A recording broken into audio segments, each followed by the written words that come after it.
Friends, இன்றைக்கி நம்ம ஒரு பண்டிகையை பற்றி பேச போகிறோம். அது என்ன பண்டிகைனா கார்த்திகை தீபம். இதோட ஹிஸ்டாரிக் ரீசன் நிறைய பேத்துக்கு தெரியும், ஆனால் சயின்டிஃபிக் ரீசன் தெரியாது. அந்த சயின்டிஃபிக் ரீசன் தான் இன்றைக்கி நான் நம்ம வீடியோவில் சொல்ல போகிறேன். அதை பார்க்க ஸ்ட்ரெயிட்டாக நம்ம வீடியோக்குள்ளே போகலாம்.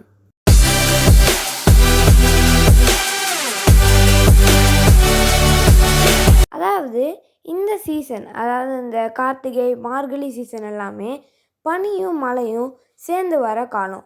ஸோ அந்த டைமில் தான் பாக்டீரியாஸ் நிறையா இருக்கும். அதே மாதிரி நிறையா பாக்டீரியாஸ் ரீப்ரொடியூஸ் ஆகும். அந்த டைமில் நம்ம விளக்கேற்றும்போது அந்த பாக்டீரியாஸோட தாய் பூச்சிகள் அந்த விளக்கை சுற்றிட்டு கொஞ்ச நேரத்தில் அதுவே இறந்து போயிடும். அப்படி இறக்கும்போது நம்ம பாக்டீரியாஸோட கவுண்ட்டை கம்மி பண்ணலாம். அதுவும் எப்படி அது அந்த விளக்கை அட்ராக்ட் ஆகி வருதுன்னா, இப்போலாம் நம்ம விளக்கெண்ணெய் மட்டும்தான் ஊற்றி விளக்கேற்றுறோம். ஆனால் அப்போது தேங்காய் எண்ணெய், வேப்பெண்ணெய், அப்புறம் விளக்கெண்ணெய் 3த்தையும் சேர்த்து ஊற்றி தான் விளக்கேற்றுவாங்க. அப்போது அந்த வாசனை மூலிமா அந்த பூச்சிகள்லாம் அட்ராக்ட் ஆகும். அதனால் பூச்சியோட கவுண்டெலாம் கம்மியாகும். அதே மாதிரி அந்த டைமில் நிறையா பேர் அக்ரிகல்ச்சரில் தான் இருந்தாங்க.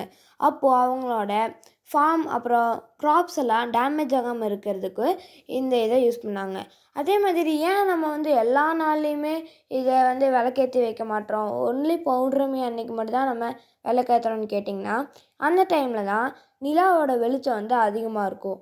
அப்போ பூச்சிகளுக்கெலாம் கரெக்டான ஒரு நல்ல இடத்த தேடி எங்கேயாச்சும் போய் அடகாக்கிறதுக்காண்டி போகும்.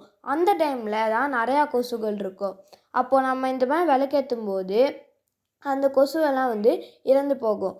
அதனால தான் இப்போ நீங்கள் கூட செக் பண்ணி பாருங்கள். வேணால் விளக்கேற்றிட்டீங்க கொஞ்ச நேரம் கழித்து பார்த்தீங்கன்னா கொஞ்சம் கொஞ்சம் கொசு தான் இருக்கும். மற்ற கொசுவெல்லாம் இறந்து போயிடும். மேக்ஸிமம் எல்லா கொசுமே கூட இறந்து போயிடும். இதுதான் கார்த்திகை தீபத்தோட சயின்டிஃபிக் ரீசன்.